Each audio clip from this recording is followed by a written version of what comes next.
Hello friends, welcome to NEP Solutions. ಸ್ನೇಹಿತರೆ, ನಮ್ಮ ಹಿಂದಿನ ವಿಡಿಯೋದಲ್ಲಿ ನಾವು ಜಿಯಾಲಜಿ ಇಂಪಾರ್ಟೆಂಟ್ ಕ್ವಶನ್ಸ್ಗಳನ್ನ ಡಿಸ್ಕಸ್ ಮಾಡಿದ್ವಿ. ಆ ವಿಡಿಯೋದಲ್ಲಿ ಕೇವಲ 2 ಪ್ರಶ್ನೆಗಳನ್ನ ಮಾತ್ರ ಡಿಸ್ಕಸ್ ಮಾಡಿದ್ದೆ. ಸೊ ಈ ವಿಡಿಯೋದಲ್ಲಿ ಅದರ ಮುಂದಿನ ಕ್ವಶನ್ಸ್ಗಳನ್ನು ಡಿಸ್ಕಷನ್ ಮಾಡ್ತಾ ಇದ್ದೀನಿ.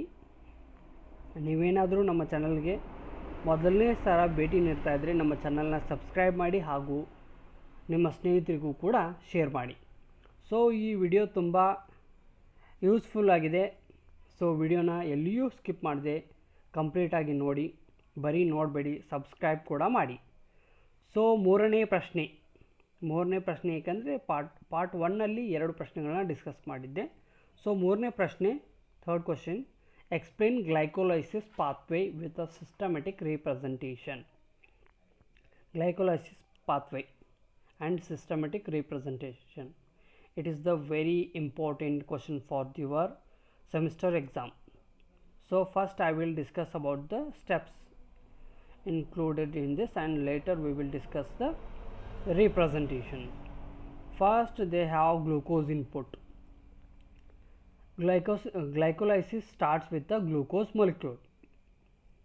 So as the name indicates, glycolysis pathway, so it will begins with the glucose input. So glycolysis starts with the glucose molecule. Then second one, glucose activation. After the input, it will activate. 2 ATP molecules are used to add phosphate groups to glucose, turning it into fructose 1,6 biphosphate. ತಿಳಿತು ಅಂತ ಅನ್ಕೋತೀನಿ.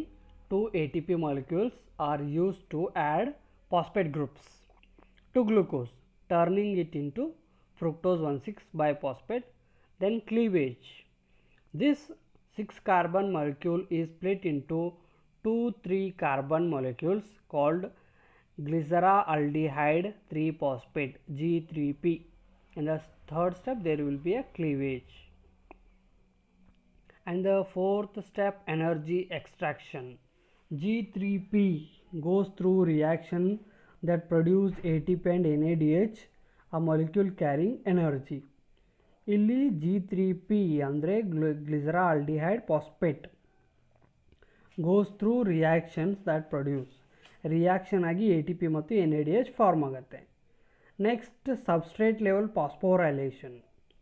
ಇನ್ this step ATP is generated directly by transferring a phosphate group to ADP.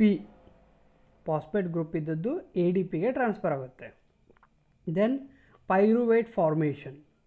6th step, pyruvate formation. G3P glyceraldehyde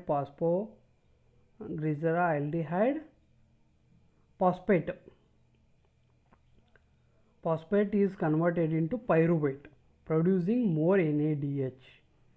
Then ATP production will happen.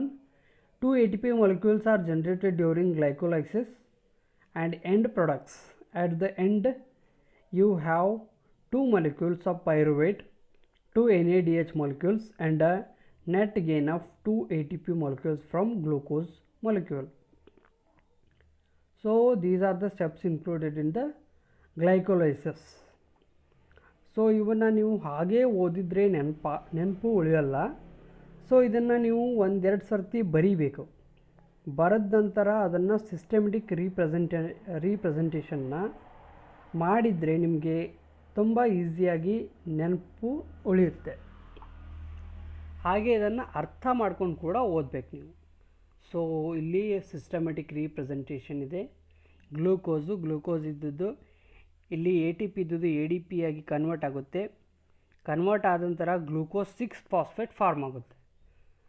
Glucose 6-ಫಾಸ್ಫೇಟ್ form ಆದ ನಂತರ fructose 6-ಫಾಸ್ಫೇಟ್ ಇರುತ್ತೆ, 6-ಫಾಸ್ಫೇಟ್ ಆಗುತ್ತೆ. ಅದಾದ ನಂತರ fructose 1,6 ಬೈಫಾಸ್ಫೇಟ್ ಆಗುತ್ತೆ. ಇಲ್ಲಿ ಡಿವೈಡ್ ಆಗಿ DHAP ಮತ್ತು G3P ಗ್ಲಿಸರಾಲ್ಡಿಹೈಡ್ 3-ಫಾಸ್ಫೇಟು ಡಿಹೈಡ್ರಾಕ್ಸಿ ಎಸ್ಟೋನ್ ಫಾಸ್ಫೇಟ್ ಆಗಿ ಕನ್ವರ್ಟ್ ಆಗುತ್ತೆ. ಅದೇ G3P ಗ್ಲಿಸರಾಲ್ಡಿಹೈಡ್ 3-ಫಾಸ್ಫೇಟಲ್ಲಿ ಐಸೋಮರೇಸ್ ಆಗಿ 1,3-ಡೈಫಾಸ್ಫೋಗ್ಲಿಸರೇಟ್ ಫಾರ್ಮ್ ಆಗುತ್ತೆ. ಫಾರ್ಮ್ ಆದ ನಂತರ 2 ADP ಮಾಲಿಕ್ಯೂಲ್ ಇದ್ದದ್ದು 2 ATP ಮಾಲಿಕ್ಯೂಲ್ ಆಗಿ ಕನ್ವರ್ಟ್ ಆಗಿ 3-ಫಾಸ್ಫೋಗ್ಲಿಸರೇಟ್ ಮತ್ತೆ ಫಾರ್ಮ್ ಆಗುತ್ತೆ. ಅದಾದ ನಂತರ 2 ಫಾಸ್ಫೋಗ್ಲಿಸರೇಟ್, ಲಾಸ್ಟಿಗೆ ಫಾಸ್ಫೋಫಿನಾಲ್ pyruvate.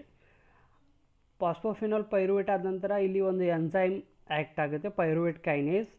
So finally pyruvate form ಆಗುತ್ತೆ. ಸೊ ಇದು ಗ್ಲೈಕೋಲೈಸಿಸ್ ಸಿಸ್ಟಮೆಟಿಕ್ ರೀಪ್ರೆಸೆಂಟೇಷನ್. ಇದನ್ನು ನೀವು ಒಂದು 2-3 ಸರ್ತಿ ತೆಗೆದ್ರೆ ನಿಮಗೆ ಈಸಿಯಾಗಿ ನೆನಪುಳಿಯುತ್ತೆ. ಸೊ ಇದು ಗ್ಲೈಕೋಲೈಸಿಸ್. ಸೊ ಇದು ಈ ವಿಡಿಯೋದ ಇಂಪಾರ್ಟೆಂಟ್ ಪ್ರಶ್ನೆ. ಸೊ ಮುಂದಿನ ಪ್ರಶ್ನೆಗಳನ್ನು ನೆಕ್ಸ್ಟ್ ವಿಡಿಯೋದಲ್ಲಿ ನೋಡೋಣ. Thank you for watching.